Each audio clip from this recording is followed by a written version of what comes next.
السلام عليكم، اهلا بيكم معايا في فيديو جديد. النهارده ان شاء الله جايبه لكم نوع زيت. بصوا، هي تركيبه زيوت كده حلوه جدا للشعر، لانبات فراغات الشعر، تطويل الشعر، علاج التساقط.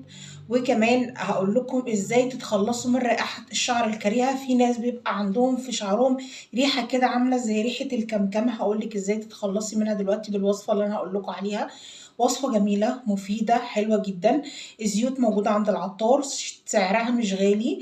هتجربي الوصفة دي وبجد هتدعيلي عليها، بس اعمليها زي ما هقولك بالظبط بكل التفاصيل اللي انا هتكلم عنها في الفيديو النهارده. باذن الله تطلعي من الفيديو ده مستفاده ولو باي حاجه بسيطه. بس ما تنسينيش في لايك وشير واشتراك في القناه، كمان تفعلي الجرس عشان يوصلك كل جديد في فيديوهاتي. ولو عجبك الفيديو بتاعنا النهارده هتشجعيني بلايك عشان استمر معاكم. اول حاجه حابه اتكلم فيها ان الزيوت لازم تجيبيها من حد ثقه، من عطار ثقه، عشان تعمل معاكي نتيجه. مش تجربي الوصفه وتيجي تقولي الوصفه ما عملتش معايا حاجه، بيبقى العيب في الزيت مش في الوصفه اللي انا اتكلمت عنها خالص. النهارده هنتكلم عن زيت اللوز الحلو. زيت اللوز الحلو يا بنات حلو قوي قوي قوي قوي للشعر. تمام. بس انا النهارده انت تقدري تستخدميه لوحده كدهان لوحده، يعني تعملي بيه ماسك لشعرك وبعدين تغسلي شعرك عادي جدا. هقول لك برده الطريقه. هتجيبي معلقتين من زيت اللوز وتوزعيهم على شعرك كله وعلى فروه راسك، وبتسيبيهم حوالي 45 دقيقه، وبعد كده بتشطفي شعرك بالشامبو بتاعك. خلاص. بنعمل الوصفه دي مرتين او ثلاثه في الاسبوع، بتفيد شعرك جدا وبتفيد فروه راسك، بينضف فروه الراس. لكن الوصفه اللي انا اتكلم فيها النهارده غير.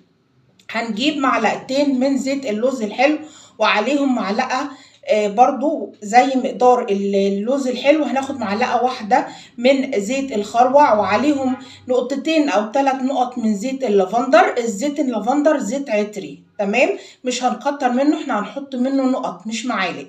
وهنخلط المكونات او الزيوت مع بعض كويس جدا، نوزعها على شعر نضيف وعلى فروه الراس. كل شعرك يبقى زيت. تأكدي ان شعرك كله بقى عليه من الزيت. بعد كده بتسيبيه على شعرك لمدة 45 دقيقة بالظبط، وبعد ال 45 دقيقة بتبتدي تسرحي شعرك عشان نتأكد ان الزيت كله اتوزع في شعرك. او ممكن تعملي الخطوة دي بعد ما بتحطي الزيت على طول، مفيش مشكلة. بعد كده تغسلي شعرك بالشامبو بتاعك. بنعملها مرتين او 3 في الاسبوع. بتطول الشعر، بتعالج التساقط، بتخلي شعرك طري، بتعالج الهيشان بتاع شعرك، وكمان بتخلي ريحه شعرك حلوه، لان احنا ضفنا على الزيوت بتاعتنا زيت اللافندر وهو زيت عطري، لكن هنضيفه نقط يا جماعه مش معالق. وهتخلي شعرك حلو جدا جدا لو عملتيها واستمريتي عليها فتره، بجد هتدعيلي على الوصفه دي. لو عندك اي مشكله في شعرك، مشكله في فروه راسك، عندك في ريحه شعر كريهه، عندك هشام في الشعر، عايزاكي تجربي وصفتنا النهارده وبجد هتجيب معاكي نتيجه حلوه جدا. بس اعمليها زي ما قلت لك، معلقتين من زيت اللوز الحلو، معلقتين كبار من زيت اللوز الحلو، ومعلقه كبيره من زيت الخروع، عليهم نقطتين او 3 من زيت اللافندر. وزيت اللافندر هو زيت عطري لتعطير الشعر، احنا مستخدمينه هنا كده. هنخلطهم مع بعض كويس جدا ونوزعهم على الشعر كله. بعد كده نسرح الشعر عشان نتأكد ان الشعر بقى كله عليه زيت، ونسيبهم لمدة 45 دقيقة. وبعد كده بنبتدي نغسل الشعر بتاعنا عادي جدا زي ما بنغسله بالشامبو والبلسم بتاعنا عادي، وبنعملها مرتين او 3 في الاسبوع عشان تعالج اي مشكلة عندك في الشعر.